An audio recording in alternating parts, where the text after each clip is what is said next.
Hello and welcome to Wind Down Wednesday. On this episode of Wind Down Wednesday, we're going to talk about the importance of legally setting up your law practice, setting it up not only the legal way, but the correct way.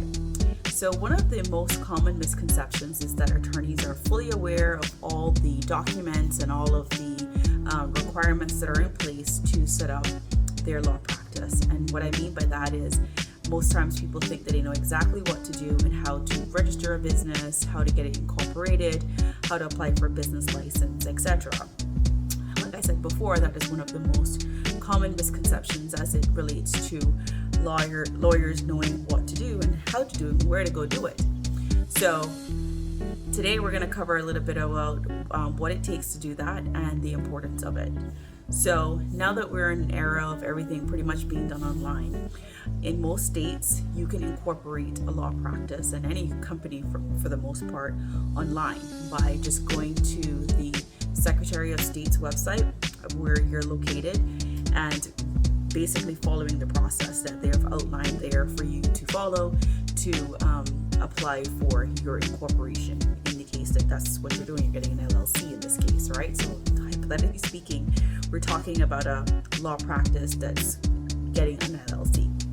So this is something like I said, you can do online by going to your local state office and just filling out the forms online, submitting it, and then waiting either in the mail or by email for your incorporation documents to be sent to you. So that is basically how simple it is for you to do that part.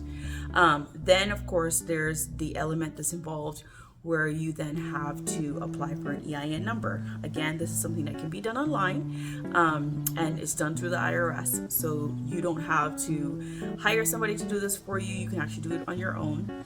And in my course, Strategy Academy, there's a module that covers just setting up your business and it walks you through all the steps. And that particular module includes this incorporation piece that I just talked about. It also talks about the EIN number.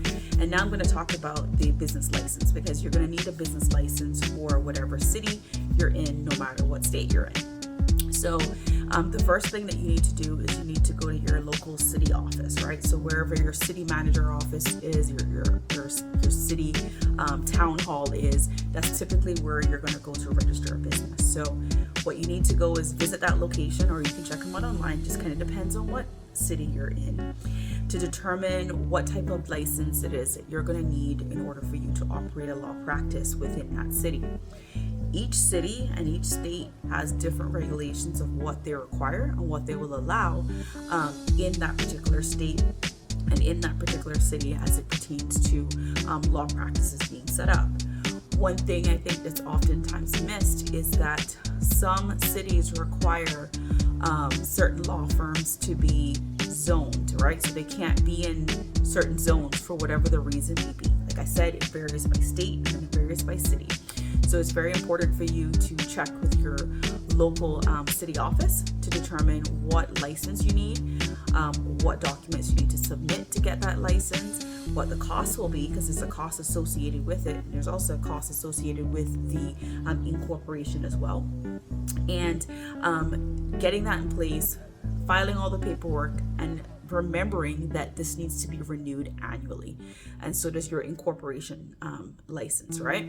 So just wanted to jump on here and talk a little bit about that today.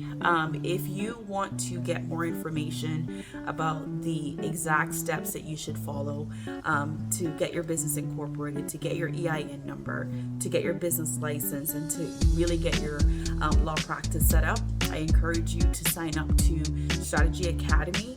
At a minimum, if you can sign up for the module that talks about the setup, and meaning the setup of your law practice, the legal setup of it, I would purchase that, go through the worksheet, and follow all the assignments that are on there that walk you through exactly what needs to be done for your particular law practice. Thanks once again for joining on Wind Down Wednesday, and I hope to see you on the next episode. Thank you. Take care. Bye now.